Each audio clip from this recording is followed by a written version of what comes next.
Hello, how you guys doing? Welcome to the Insider's Room tonight. I have on Bryan Power from Power Sports Picks on Covers Experts.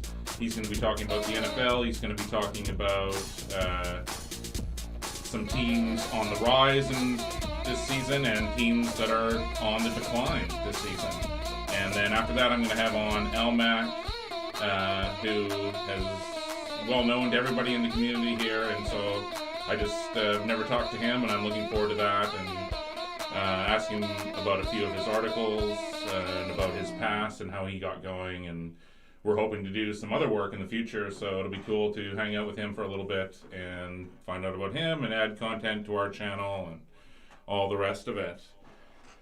So I am going to try to bring on Mr. Power right now. I'll message him and we will get going.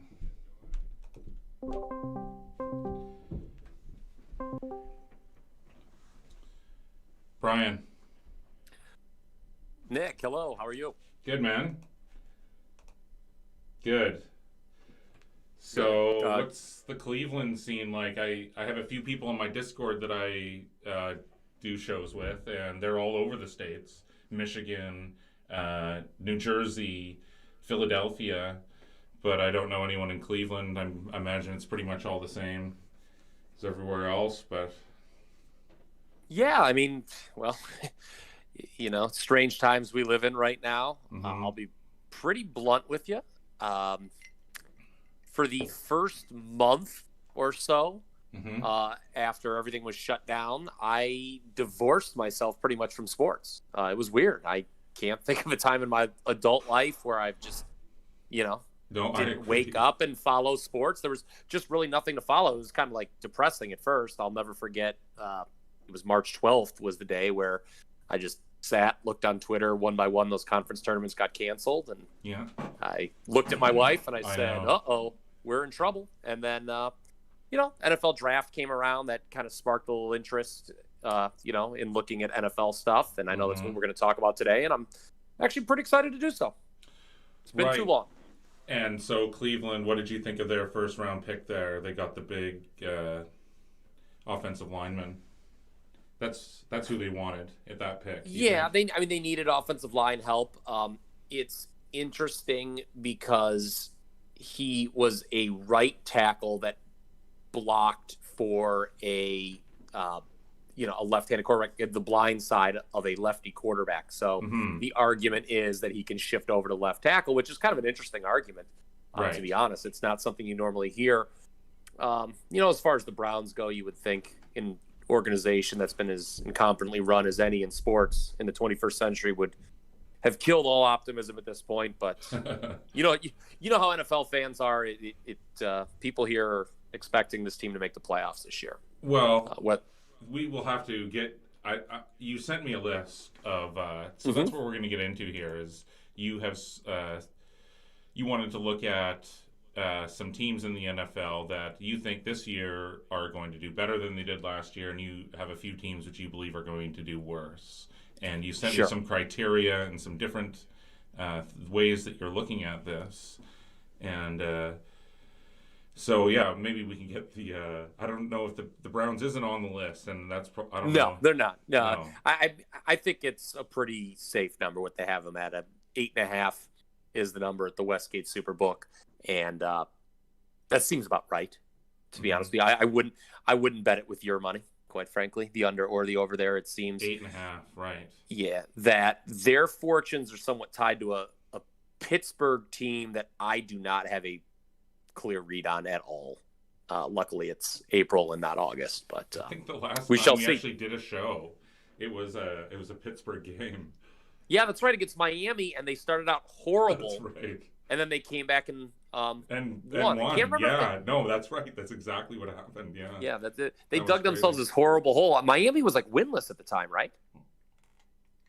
Or that's right. I don't know. So, I just remember it was a huge point spread. Yes. And they dug themselves this huge hole, and then did they come back and cover, or they did? Like close to cover? Okay, that's right. Yeah. Okay, that's right. God, it seems like 20 years ago that game took place, but it was crazy, man. Yeah, What a time to be alive. But yeah, the Browns not on the list. No. So But yeah, so you said the teams on the list are going to win more games in 2020 than they did in 2019. yeah, so So that's been factored, you say, for most. yeah, it's really interesting. I have a bunch of numbers I look at, Nick, Mm-hmm. when kind of making these decisions. Hey, such and such team is going to improve this year. Such and such team is going to decline this year. I look at things like record in one-score games from the previous year. That's a flexible statistic that tends to vary year to year. Same with turnovers, things of that nature. Pythagorean win expectation versus actual wins. And what's really interesting to me as the years have gone by, odds makers have clearly caught on to these statistics, Mm-hmm. and they build in this kind of predicted improvement or decline that you figure to hear from the analytics community in the months leading up to the season. And you get numbers like you've got with the Bengals, the Lions, and the Chargers, who are all projected by the books to win at least 3 more games than they did a year ago. Mm-hmm. And so I agree with that, for the record, but there's not a lot of value betting on those teams to go over because the odds makers have sort of clipped the value. I mean, Bengals and Lions saying they're going to improve upon last year's win total. That's obviously a low-hanging fruit scenario. They won 2 and 3 games respectively, so you would expect them to naturally win more games the following year, but there's not a lot of value on the over there. The Chargers were kind of a fascinating case study last year. Right, so they won 5 games last year, and the total this year is at 8. Yes, and despite only winning 5 games last year, they were only outscored by 8 points over the course of the 16-game season. Yeah, they were a real head scratch. That's right. So that was a weird season for them, and I mean, if it had gone the other way, then Rivers could still be there, really, if they had gone. Yeah, I mean, and they were they're 2 years removed from the playoffs.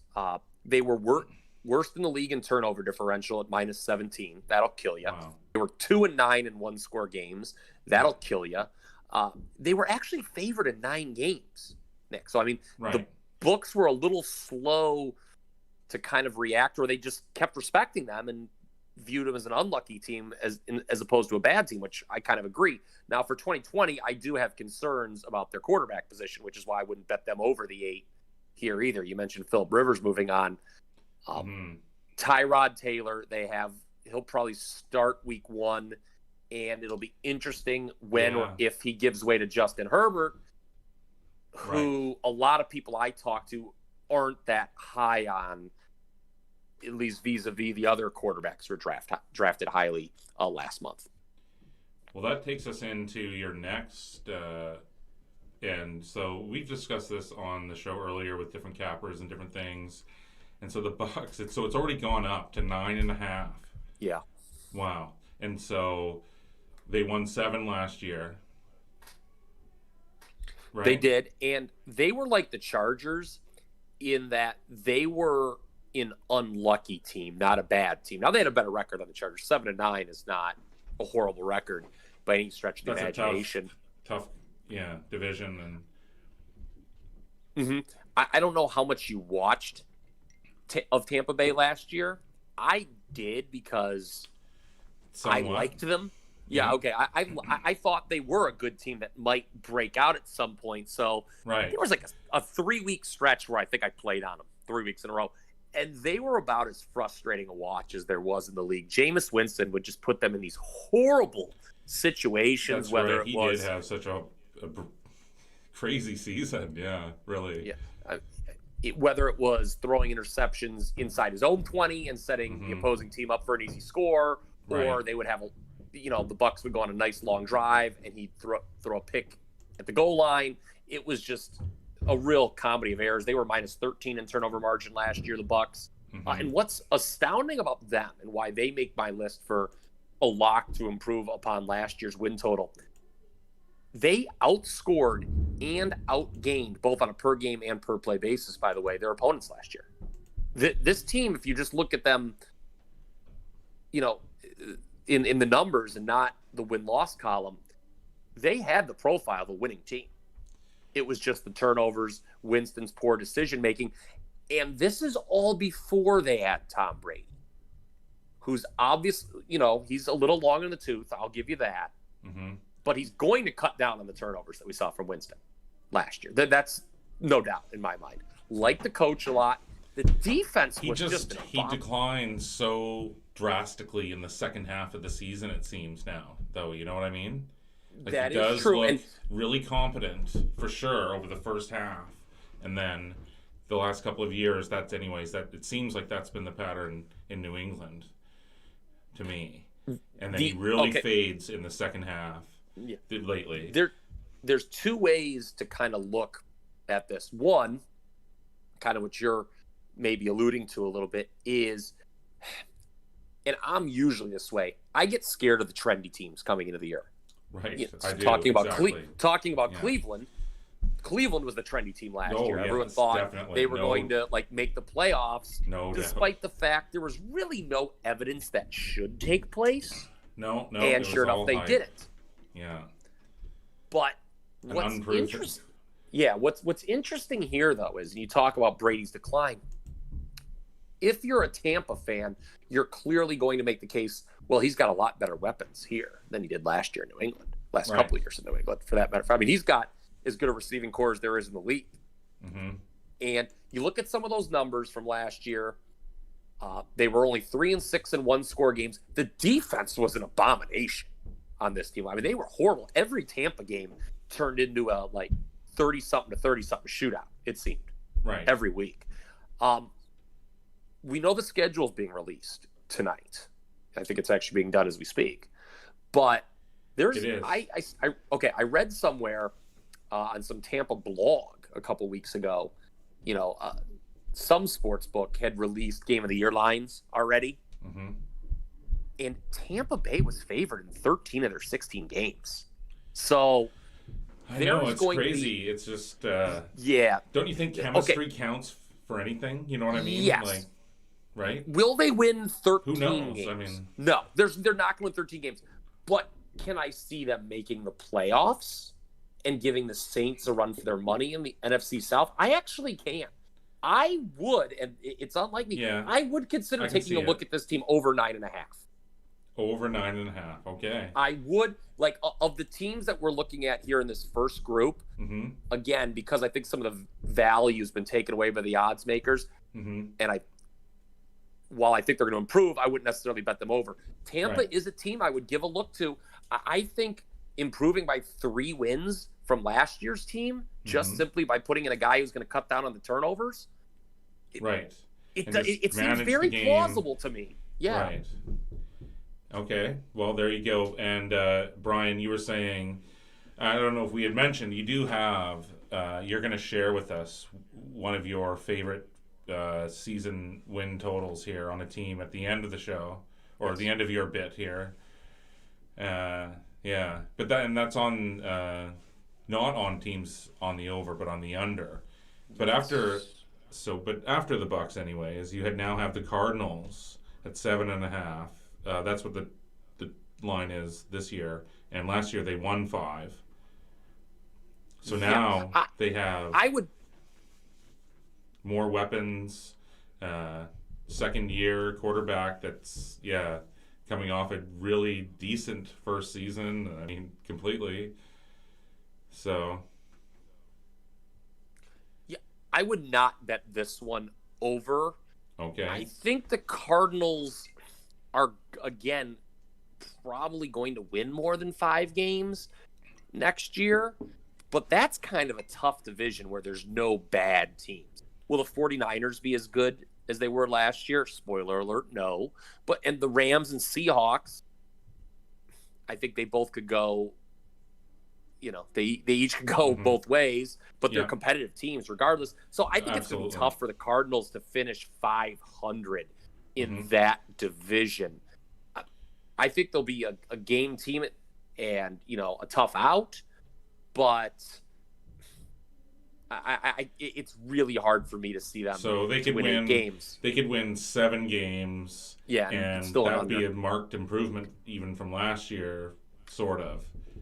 And I guess, it just depends on a few things. But yeah, no, that is a really tough division. And Seattle, the Seahawks are here on your list. You think their total is pretty high here. But the last one for your over win totals is on the Cowboys, and that total is set at 10 this year. And last year they won 8, so they went 500. They did. And it's really funny because I kind of fashioned myself as a contrarian type handicapper, Right. Nick. And I feel that reputation's about to take a bit of a hit because kind of drinking the Bucks Kool-Aid, and the Cowboys, we know, are as public a team as any in this sport. Right. But this is a team that has to improve upon last year's record. This was a really, really good team disguised 8-8 last year. 6th in the league in point differential at plus 113. Excellent yardage numbers, both on a per game and per play differential. Pythagorean win expectation was 11. I mean, like I said just a moment ago, their point differential for the year, plus 113. Only 5 teams outscored their opponents by more over the course of the 16-game season. Wow. They were only underdogs twice. So this was Right. a massive underachieved job last year. 1-6 in one-score games, which, not coincidentally, a complete reversal from 2 years ago, the team that I thought completely overachieved in winning the NFC East. So, to me, with this group, 1-6 in one score games. Mm-hmm. Wow. Yeah. Okay. I think the group 2 years ago, an overachiever, last year an underachiever, we're going to finish somewhere in between that. But Yeah, when you go 1-6, I mean, that's just such a lopsided trend in those types of situations where it can go either way. So that's an anomaly year, you know what I mean? In that situation, anyways. Yeah, absolutely. I mean, it goes the other way, obviously. 6-1 the other way years as well, but yeah, and we're going to talk about a lot of those teams that I think are going to decline because they were ridiculous in those kind of games. But the Cowboys, I could easily see them winning over 10 games. It's going to be a dogfight between them and the Eagles for that division. There's kind of a real gap there between those two and then the bottom 2 teams, the Giants and the Redskins. So winning at least 11 games is not out of the realm of possibility for Dallas. Honestly, the way things line up now, my way too early projection would be them and the Saints getting the top 2 seeds in the NFC. If you were to force me to make that decision now, which, I wouldn't feel comfortable. What, I know there's a lot of chit chat about Dak and his contract, but this is a very talented football team. And remember, they got rid of Jason Garrett too. So what do you think of the move in their backup quarterback? Dalton. Much ado about nothing, unless if Prescott gets hurt. Mm-hmm. I think you can almost see that happening, and sort of the same thing with when Carson Wentz went down with Nick Foles stepping in. That sort of scenario. There's nothing wrong with getting a good backup quarterback in this league. I mean, every team should. No doubt. Help and I think the goal for every team is to have a competent, good backup quarterback that they never have to use. That's the goal. No doubt. I think it's something that will get people talking in April, but obviously Cowboys fans hope that Andy Dalton's just him when it's October, November, and December. And I think that could be the case. This is a very, very talented football team. So now we're leading into teams that are going to win fewer games in 2020 compared to 2019. Yes. So, however, like the group above, odds makers are on to this. So there's not a lot of value. I mean, they're pretty sharp, obviously, but you do think there's a couple that are going to finish under. Yes.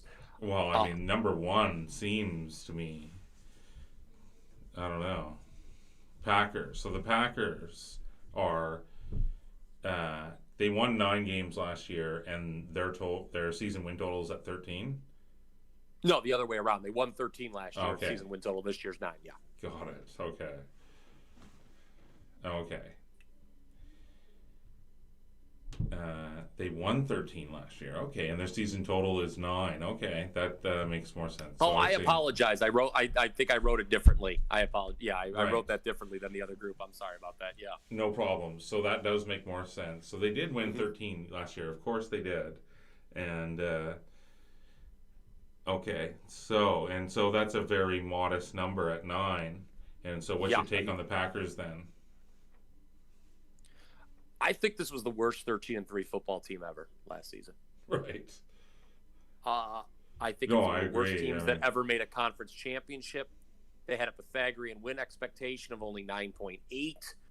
So that means a team with their point differential, you would expect them to win only about 10 games, not 13. The key was they went 9-1 in one-score games. They were actually outgained on a yard per play basis, which is just unheard of for a 13-3 football team that goes to a conference championship. They were plus 12 in turnovers. Virtually every number across the board indicates that this will be a massive decline in 2020. But as you noted, Nick, oddsmakers putting a win total of 9 for a team that won 13 games last year. That's a pretty significant drop. Right. As a matter of fact, I don't think there's a single team in the league, there isn't, that has a bigger difference between positive or negative, that between last year's win total right. and this year's projected wins. So odds makers are kind of daring you both ways. I think if you're somebody who still likes the Packers, looks at Aaron Rodgers, they're like, okay, all they have to do is win 10 games, they can do that. But they're also taking a look at the analytic community, and I fully expect all of your season previews come August, everyone is going to have the Packers as the number one team most likely to decline, whether it's done from a betting perspective or not. Right. I have never seen a team more likely to decline on a win total than this one ever. I'm not the biggest veteran in this industry, but I've been at it for over 10 years, and I just cannot remember a team that I thought was more fortunate one year and more likely to decline the next than the Green Bay Packers. Did nothing to improve themselves in the off season. So all signs pointing down. Okay. And, well, the next in line is the Patriots, and they won 12 games last year with Tom Brady. And this year they're projected to win 9. And so that's less than the Bucs, of course. So it's been steamed up. I believe the Bucs did open at 9, right? The season win total, yeah. Anyways, now the Patriots so who are they going with at quarterback? And so I don't even know, to tell you the truth, at this point. Right now it's Jared Stidham. Okay, right. Which, look, if you want to bet over 9, you're really putting your faith in Bill Belichick. Yeah, I mean, that's what it boils down to, because other than that, I don't know what there is to like about this team. Right. Really? They weren't very good last year, truthfully, despite winning 12 games. What they did benefit from was a plus 21 turnover margin, league best. It was an early defensive domination last year, for sure. You're not going to be that lucky. Now, I wouldn't bet this under. Right. Compared to Green Bay. Like Green Bay, believe it or not, despite the big chasm between the two numbers, I would consider betting Green Bay under 9. I should mention that. New England, the thing is with them, the AFC East, I view it as a 2-horse race, and I don't like Buffalo as much as I think some people are going to this year. So did you steer clear of the Bills here? Because they're not, or just you didn't see? Yeah, they're not on either list. No. Again, it's pretty interesting that their win total is also 9.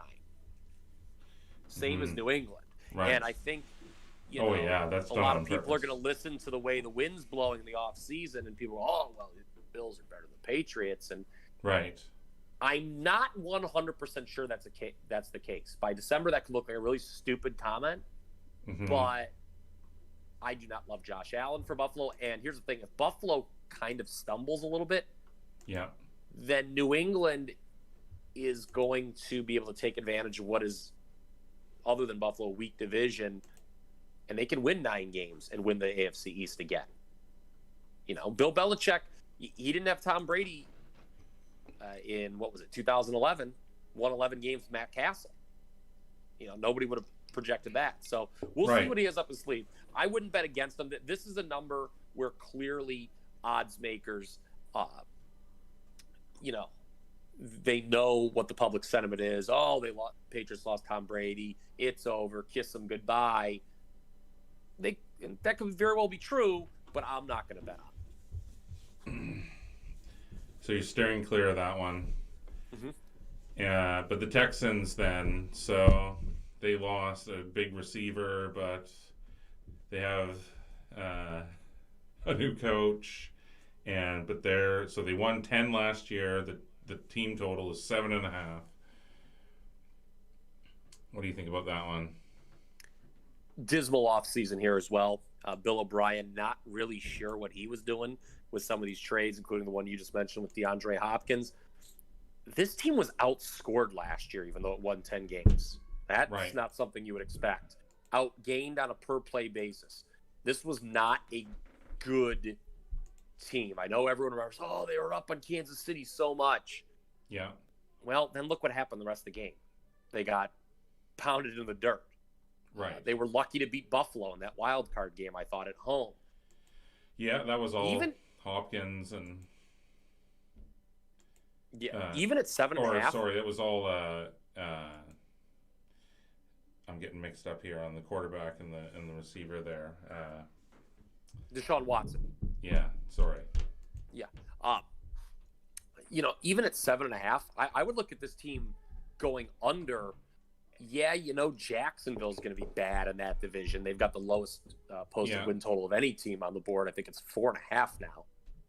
But I see the Titans and Colts both being better than the Texans.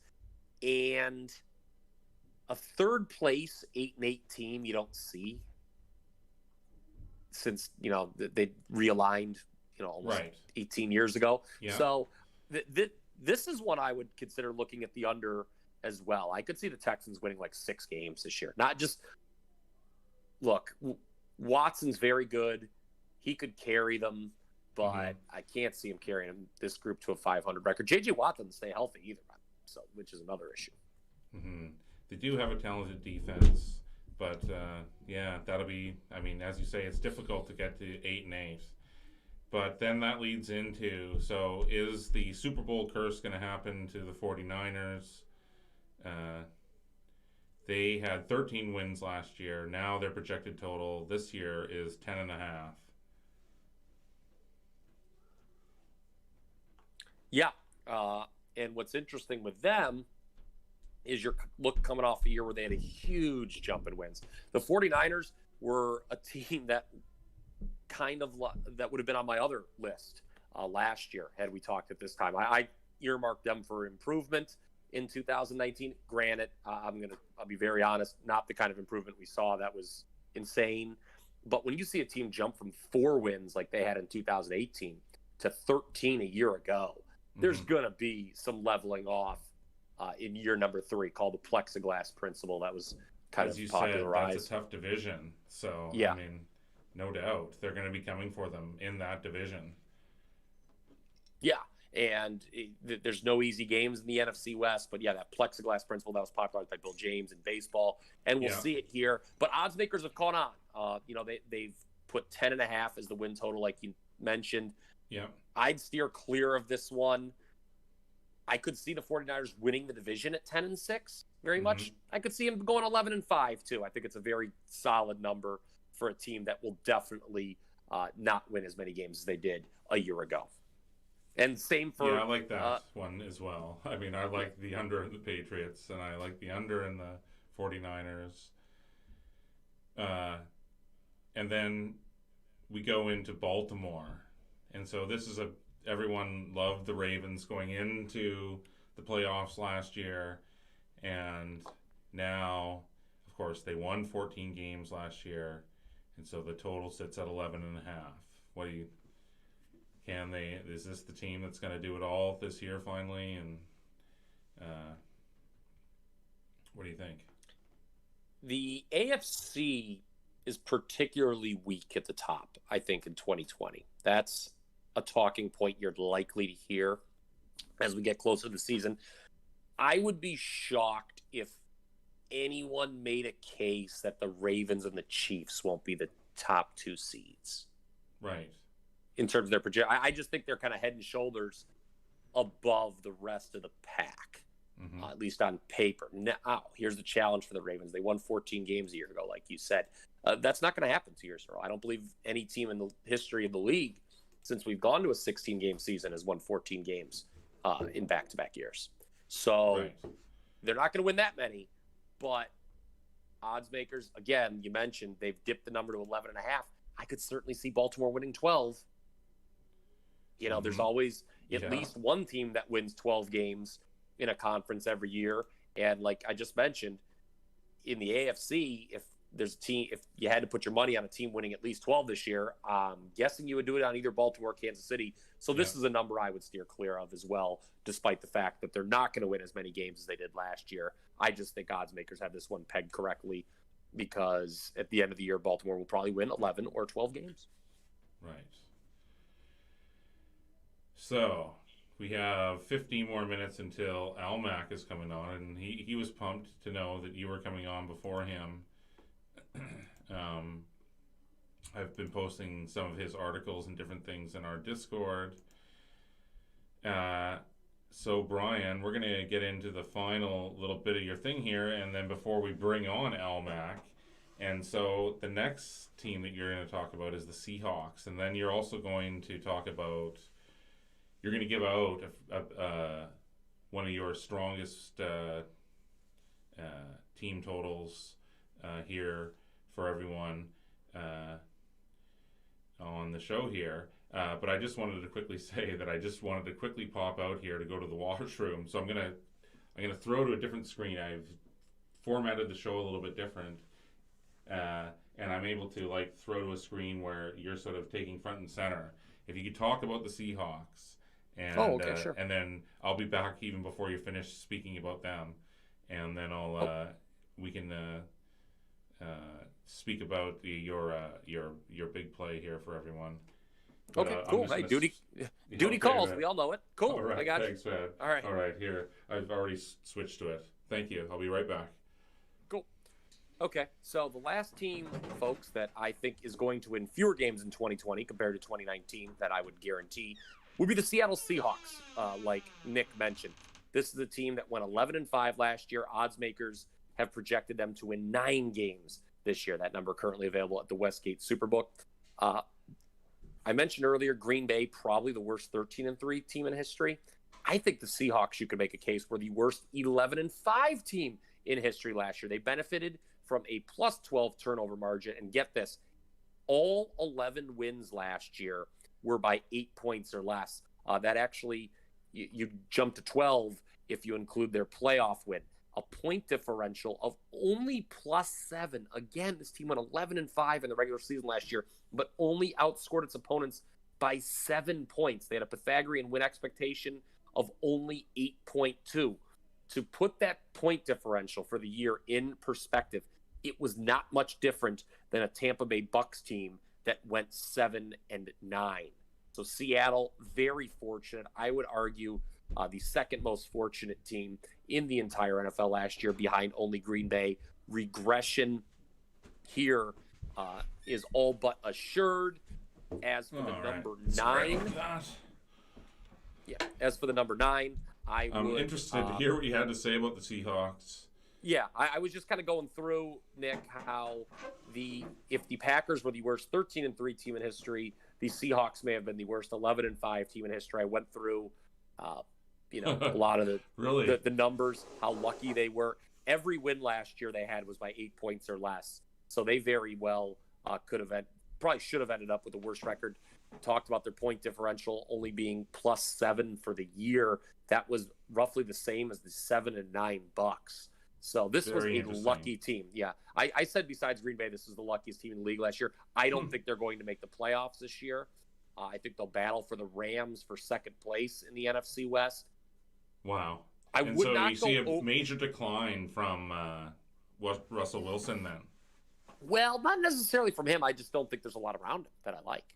Right. I think it could be a situation like Houston where, okay, you have a really talented quarterback, but, a really talented quarterback can't carry a bad roster to 10 wins. He can, but more often than not will not. And with Seattle, I see a team that could finish 500. Lord knows they should have last year. So maybe this will be the year there's a decline. No, I don't see them making the playoffs. They always seem to be such a trendy pick from everyone, and they have done so well for so long. Mm-hmm. And that could be a really good call there. So I loved them for years. When they were at their height. That Denver Super Bowl was one of my favorite bets I ever made. I was the minute it was released. I was in Vegas for those conference championship games. Actually, the one where Richard Sherman and Crabtree had their brouhaha. I remember watching that in the sports book, and I couldn't believe when the line came. I said, Seattle's just a flat out better team than Denver, and I didn't think they were 30-something points better, but on that day they were. Right.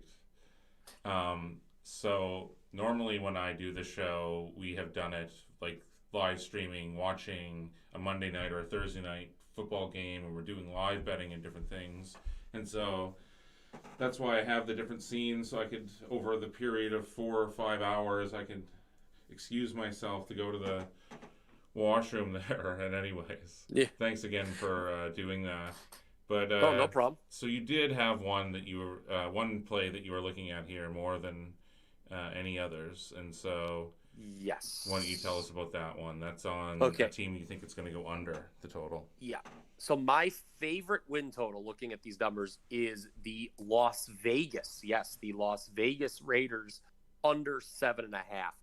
The reason it is my favorite win total on the board is this is a team that, like the last several we've talked about, my numbers indicate that they will decline in terms of win total this year. Unlike the previous 6 that we talked about, odds makers don't have that factored in. This was a 7-win team last year, win total at 7.5. So that means, if you're betting over on this, you think the Raiders are going to be better than they were last year. I don't see how that's the case. They were minus 106 in point differential in 2019. Compare that to the 5-11 Chargers, who are only minus 8, and the fellow 7-9 Broncos only minus 34. The Raiders were a lucky 7-3 in one-score games. That point differential works out to a Pythagorean win expectation of 5.2. And here's the key too, Nick. Moving into a new stadium. Studies show first 2 years you're in a new stadium, your home field advantage kind of lessens. And they're not just moving into a new stadium. They obviously move cities. So they're not going to have a strong home. I know that people are going to be thirsty for it. And, well, who knows how hot a ticket could be. I mean, who knows if they're going to be selling tickets for those first couple weeks. It could be a season unlike none other we've ever seen before. But I just do not see how the Raiders improve from last year. This is my favorite win total on the board. Okay, well, great. That's a fantastic one, I think, as well. That's a good call on that. You think, 7.5, so under 7.5. And you broke all of these down really well. And so what was the Browns a total set up for this year again? 8.5. Wow, that seems high too, doesn't it? I mean, it seems right because, look, they won 6 games last year, and that sort of seemed like a worst-case scenario, right? I mean, a lot of people coming into the year were, again, thinking playoffs, 10 wins maybe. And I think in terms of what mass perception was and mass reality ended up being, you could make a case the Browns were the biggest underachiever in the league last year. So I think that would kind of lead me to believe there'll be some improvement for this year. Now, do I think they're going to win 3 more games than they did last year? That's a tough call. I'm not confident saying that. Again, I think a lot of the Browns' success is tied to Pittsburgh. because Right. one of those two teams is going to finish in second place. I think we all expect the Ravens to finish first. And while the Bengals are going to be more competitive than they were a year ago, I think most people will project them to still finish in last place. There's quite a gap between them and the top three from last year. So Pittsburgh, who, again, as I said at the outset, I don't have a good read on at all right now. I think how the Browns do against them in 2 games will have a large role. Right. I know the Browns figure to be favored in more than they're not. Then they'll be favored more times than they're an underdog this year. So Right. Well, I agree with like you that number. it's a very tough. It's hard to get a read on the Browns. It's hard to get a read on the Steelers. It's a tough division to get a read on, kind of, until you sort of see how they perform to begin with. But yeah, I've really liked all of your calls on all of those things, Bryan, and I want to really thank you for coming on here. Elmac has messaged me here, and he's told me that he's ready to come on. Cool. So yeah, thank you, man. Not a problem. Anytime. Yeah. All right. So maybe once sports really does come back, I'll bug you again, and you can come on. Hey, it'll be my pleasure. And All I right. think, like you, like everybody listening, can't wait till sports comes back. Come For on. sure, Bryan. Go. All right. Thanks, man. Mm-hmm. All right. Have a great day. Bye. Okay, you guys. So now we are going to try to bring on Mr. Almac, and let's see if he's here.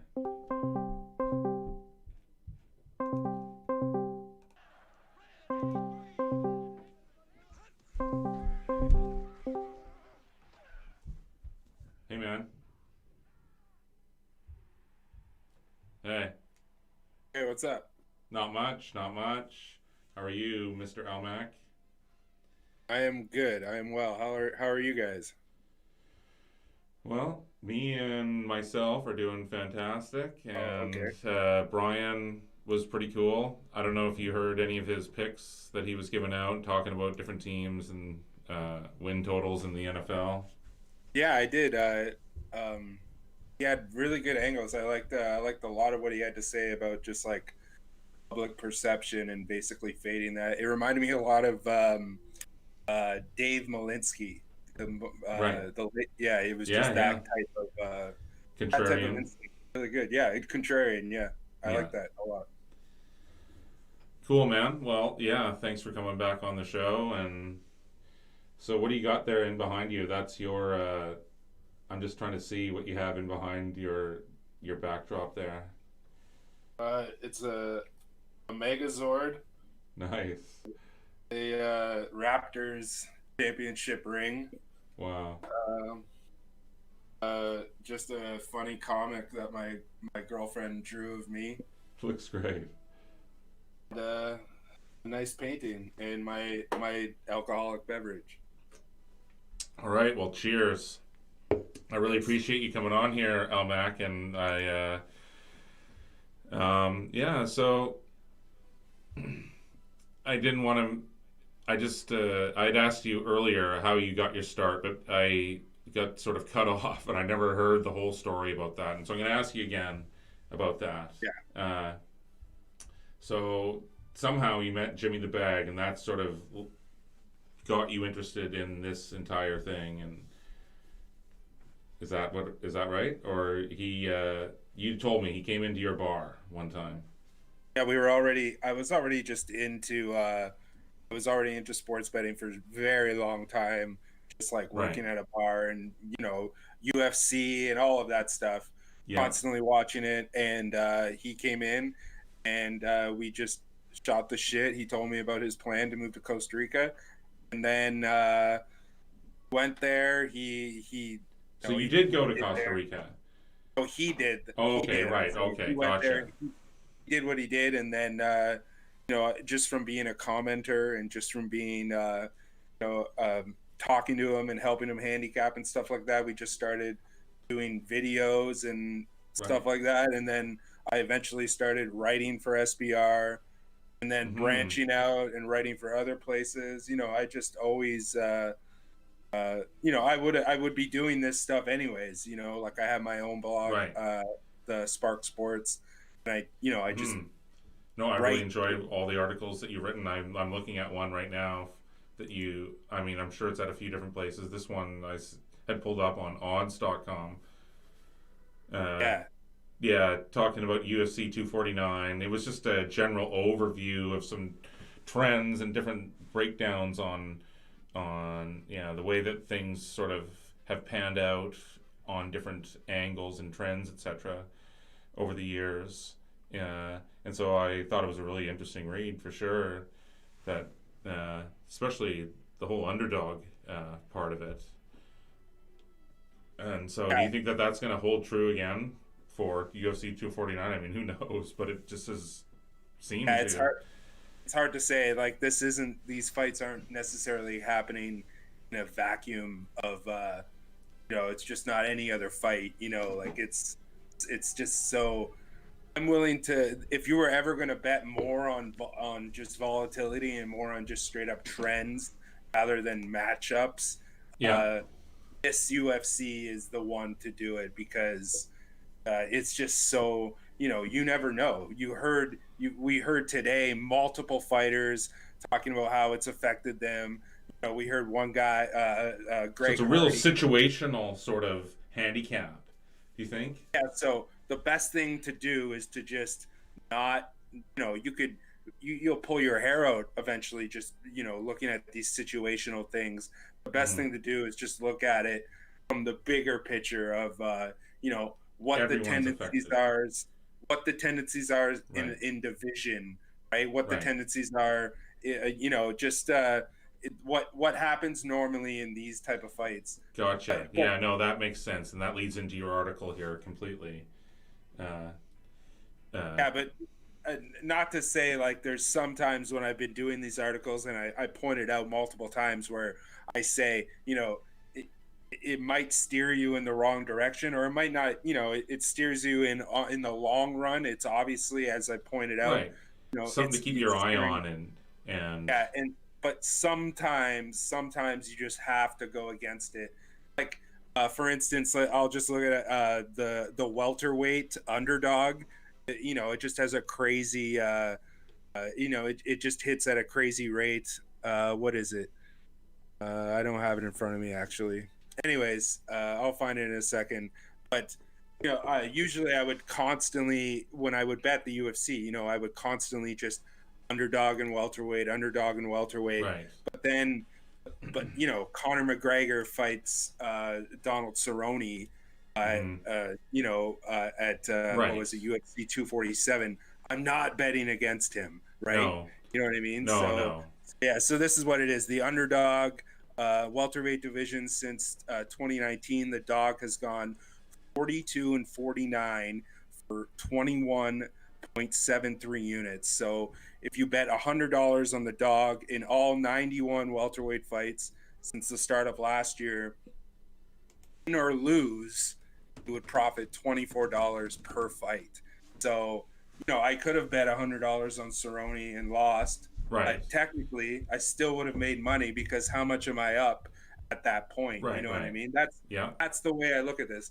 I come from like the way that I got into MMA is because I came from boxing. I was more of a boxing writer and a boxing handicapper and just transitioned naturally into MMA. I don't claim to be an MMA expert, but I do claim to be a gambling expert, and Mm-hmm. I know how to break these things down. Right. And I'm never gonna say, No, I based, agree. It's you based can on do my that expert. in Yeah, yeah, in all different arenas for sure. yeah, Uh, exactly. yeah. Um, so Almac, I used to really be big into the UFC a long time ago when it first started getting going, and I was talking about this a little bit earlier, and then I sort of lost interest a lot. But now this, of course, has really gained everyone's interest. I mean, this is going to be huge. You think people betting on this, biggest one of all time? Uh, as far as handle, Yeah. yeah, it probably will be the biggest one of all time. Mm-hmm. It's interesting though, the last time that they did this, right when the lockdown started, was that they had an event in Brasilia and they had no fans there, Right. and it was the worst one that they had as far as ratings on ESPN since they started their agreement. That was really in the midst of the panic, like so like a lot of people really didn't give even care at that point. Mm-hmm. Like I think this will be different. It's Eastern time. Yeah. So much has changed. Like 30 states in the U.S. have started to open up. It's I wouldn't be surprised if there's like a decent amount of people at ringside, which will be, you know, how I feel about what's The going on. pandemic. It's Yeah. just No. ridiculous, but whatever. It No. is what it No. is. It's Yeah. No. I mean, and we could talk about whatever. I know. I agree almost mostly with everything you're saying about it, and so does lots of people. And Oh, you wrote about it in one of your recent articles about the Nicaraguan soccer, right? yeah, the Nicaragua and Belarus And leagues. Belarus. Yeah. Yeah, that was interesting. Again, that was like more so in the midst of all of what was happening. Uh, like I thought for sure Nicaragua was gonna shut down. They never did, and Belarus has they've just been going on. It's funny. Like I've watched these games on the weekend, and there's commercials that are telling people on TV, like I don't speak Russian, but I can see what it's saying on TV. It's telling people to stay home. It's telling people, not to Right. congregate and stuff like that. But you're watching a soccer game happen. Right. And so that's Uh, happening in Italy right now because they're trying to bring back the Series A, right? And a lot of the players are having an issue even with that coming back, especially in some of the because Italy was so hard hit, and yeah. so I was reading today that they're having a lot of issue with that. But Well, I don't. Bundesliga is coming back. Yeah. Just yeah. It's interesting. Just like how with the KBO in Korea, we'll see what happens. They're coming back, but there's like these Everybody's clauses watching where everyone else, right? At this point. yeah, there's these clauses where if one person tests positive, they shut it down for 30 days, right? So it's like Wow. it's And gonna so it's happen. risky. We're gonna see it happen. There's the odds would be unless they start covering up tests. You know what I Mm-hmm. mean? Like Yeah. it would be a miraculous miracle if all these leagues continue with all of these tests happening and no one tests positive. But I saw with the KBO, I saw with the Bundesliga that if they do find positive tests, they just shut it down. So Wow. it is what it is. Yeah. Holy. Well, there you go. No, I mean it's yeah, no, really interesting. But and so yeah, college sports, it's just everything changes so quickly. You hear one thing and then just like a few hours later that whole thing is, you know, Well, is that has to do a lot with the way that the U.S. is just structured, where really the states are the ones who have the call, right? So right. it's all just democracy, like if the NCAA, and that's why we haven't seen the MLB or the NBA make a real push, a hard push to come back. Yeah. And if you read between the lines, there's a reason behind it, right? Mm-hmm. And but NASCAR and the UFC, they're all gung ho, they're ready to go. And like I said, if you read between the lines, you know what the reasoning is, right? The WWE is, they never were affected really, besides not having fans. They never were, they were never affected. But when you read between the lines and you look, who's behind NASCAR, who's behind the UFC, the Right. WWE, right? It's all politics. So Well, that's why, we're both from Canada. You're yeah, from Toronto. You're wearing the Champions hat there, yes, right? So you're in Toronto right now? yeah, I've been to Toronto a few times in the summer and totally loved it. I used to go there for like film. used to shoot film and do a bunch of stuff back in the day. But yeah, Toronto's sweet. Yes. Uh, Yes. you know, I actually forgot where I was going to go with this angle here. But anyways, Almac. Uh, so you guys are going to do a show on Saturday. Yeah, we're gonna come on at probably about 8:45 on Saturday to do the lead up to the Nicaragua finals, the leg two of the finals, and then we're gonna stay on for UFC 249. The main card will start at probably 10. So that's And then if 7 my time. I'd and then like if we're to really come in and for a then if we're, bit if possible. yeah, you're welcome. Yeah, absolutely, that would be great. And then if we're really feeling it, we might do some Korean baseball that starts at 1. So it Wow. might be just a little bit after the UFC. So that's been my life as of late, to be honest. Man, I hope that baseball comes back, man. But yeah, that was another thing. Jeez, I just was so looking forward to doing day games and live betting day games and stuff. It was going to be sweet. Can't believe it. Well, you know, I this year I kind of swore off baseball just because of the Astros thing and the cheating and all that and the the lack of punishment. So I was really like I used to go to a lot of baseball games. I've been to a ton of Jays playoff games and stuff like that. But this year I was like, I'm not going. I'm not giving them a cent. Not saying that I was gonna not bet on it.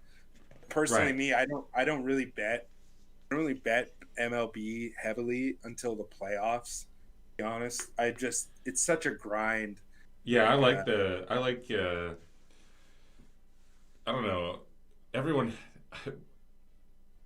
I would consider myself a like situational handicapper and that I do my best work when it's the regular season and I can and yeah, not the beginning of the season either, not the end, but the yeah, everything in between. That's where yeah, and I can look at teams and look at situations, and so I'm not entirely basing it on situation, but yeah, I really do. Yeah, I'm in college, like college bowls. I have difficulty when it's not like there's such a long layoff and yeah. it's just two teams that would never play each other at any other time, and there's so many different. Yeah, I mean that's difficult for anyone, but yeah, Yeah, that's why I'm honestly the exact opposite. That's why I love the playoffs because you're wiping the slate clean and then you're condensing all of that importance into a smaller amount of time, right? mm-hmm. And that's where if I'm looking at it and I'm approaching it from the same way that I was just talking about with the UFC, if I'm approaching it from a trends point of view or a Right, positive EV point of view, I don't need yeah, to look at that. I'm not saying that it's not valid. I'm not saying at all that it's not a valid way to do it. I'm just saying that I try to save myself all that work. And a lot of it has to do with letting the odds, letting the numbers do a lot of the work for you. right, But just uh, as an example, like one thing that I was doing, I was just blindly betting it every single game, and that was the only thing that I was betting during the which baseball playoffs. It mm-hmm. was a run to be scored in the first inning. And I bet that every single game in the MLB playoffs. Last And year, yeah, in 2019, and I right, finished. I have it right in front of me. I finished 24. This was going into the last game, and the last game did have a run, so I didn't update it. So going into that last game, 24 and 12 plus yeah, 12.62 units. wow, So 66%. And like I mean, some of those are minus 190, some of those are plus 180. You know what I mean? Like, Right. so I'm not Right. getting involved with those numbers. I'm just betting one unit to win whatever they're going to give me. Gotcha. You know what I mean? Yeah. And the way that I come with those angles is I think about it, and then I go onto an awesome site, an amazing site, oddsportal.com. They have like the history on every sport on So earth. on odds portal. So Oddsportal.com, yeah. is that odds.com? No, No. it's a different site. They're like a bot site. They just database odds from everywhere. So like you can go and look at like Uh-huh. what the odds were in the 2009 World Series. Okay, I You know what gotcha. mean? You can check the Okay, total. historical database of odds. Yeah, and Right. so I go through that. Like what I do is I'll copy and paste everything that they give me, and Hmm. I paste it into my own spreadsheet, and I just have a way where I can save myself time, and I go through all of that data and I find these, like I'll go back to 2017 and 2018, and I'll, because I'm sitting there watching and I'm going, I wonder how many times the run in the first inning happens. And I Right. could go and check.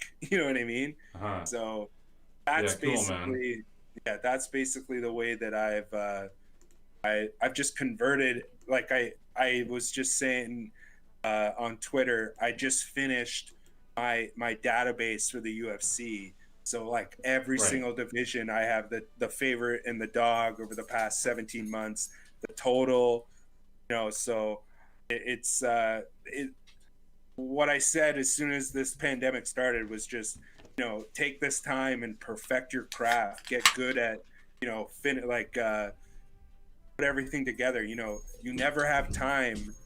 Baseball's a grind, NHL's a grind, NBA's a grind. Yeah, You never have that's time. what I love, that grind. That's where I feel like I can get yeah, like as a situational handicapper, that's what I'm looking for, night in and night out, like different situations where I can take advantage of underdogs, but also favorites, and I just feel like there's little like immediate revenge factors where they could lose to a team, but then they see them the week later at home. You know what I mean?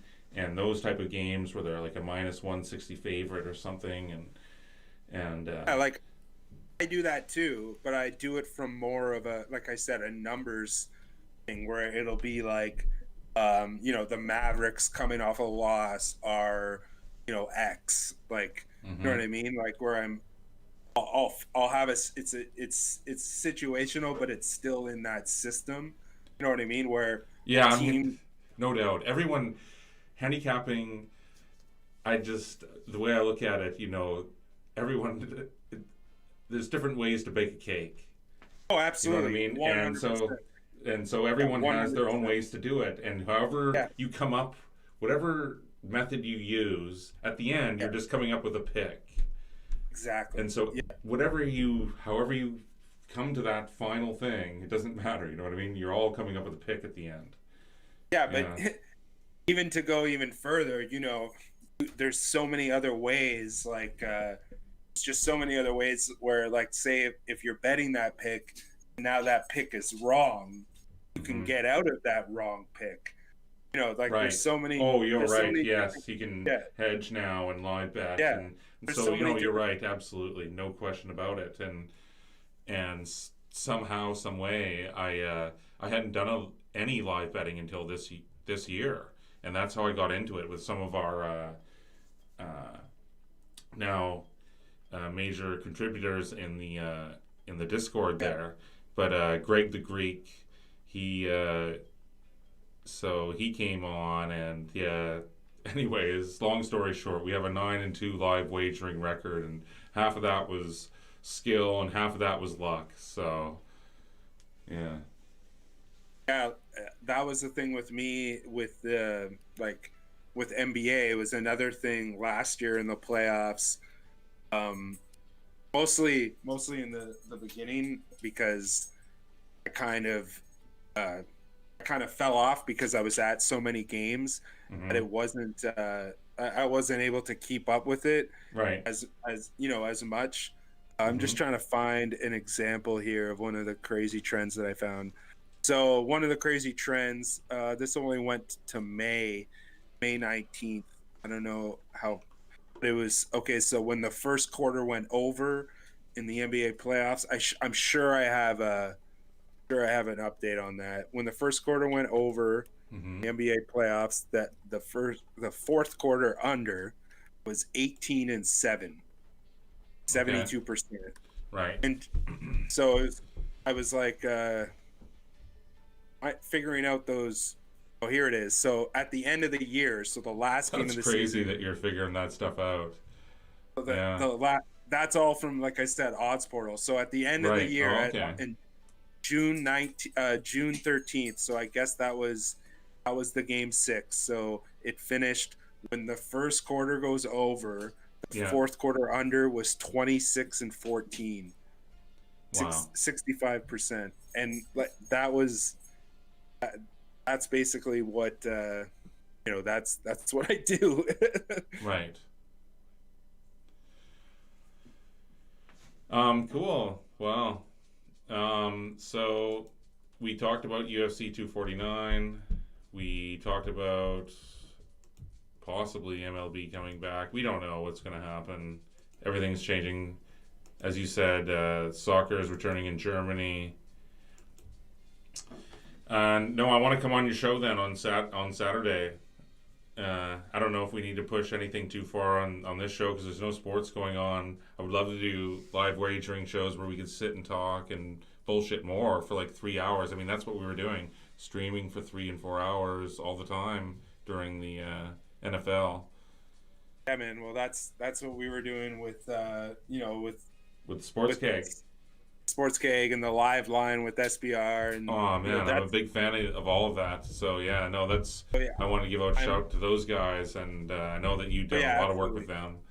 Yeah, absolutely. Yeah. I have massive respect for those guys. For sure. We're gonna do our own thing, and I Right. totally feel that. Like just like what Jimmy's doing. Everyone has a different niche. We're gonna have our own niche. It's gonna be different. Right. It's not. Yeah. So I totally I'm feel. down. I totally feel that. Yeah. Exactly. Killer, man. So Yeah. Cool. at this point, Elmac, what do you think? Should we sign off? Yeah. Sure. All right. I would say that this has been a good show. It's been an hour long or more. Yeah, you came on a little bit early, and Bryan. Yeah. Yeah, Bryan. A really was great show. Bryan was a great listen for sure. Yeah, he looks at games from an analytical way and all the way that he does that. So Yeah, like like I was saying, it reminded me of Dave Malinsky about just like breaking down points, breaking down every single point, right? And that's the same way that I approach things. It's just like I'll do that too, where you look at the futures, and if you fade the teams at the top of the futures list on the ATS list, a lot of the time you're going to come out profitable because public perception is not measure of expectation. You know what I mean? Right. Which I think he basically was saying as well. Exactly. And that's what I've learned from the bests, like Dave Malinsky. Like, you know what I mean? I know who he is. Yeah, for sure. And you're exactly what he would say for sure. Yeah. Well, thanks, brother. Yeah. Okay. We'll talk to you later. For sure. I'm looking forward to Saturday. I'm going to get that figured out. So we'll do the StreamYard stuff. I'll figure that out. Yeah, it'll be fine. Either way, whatever. However your camera is set up right now, it'll be fine. Okay, perfect. Well, I'm looking forward to Saturday then. All right, Mac. Okay. All right. Later. Okay, you guys. So that's it for tonight's show. Thank you for tuning in. And I can't wait to do the Saturday show with Almac. And that's it. Yeah, I'll be doing the Saturday show with Elmac, and perhaps we'll do another show shortly for the Insiders Room. And until then, talk to you guys soon. Thanks a lot.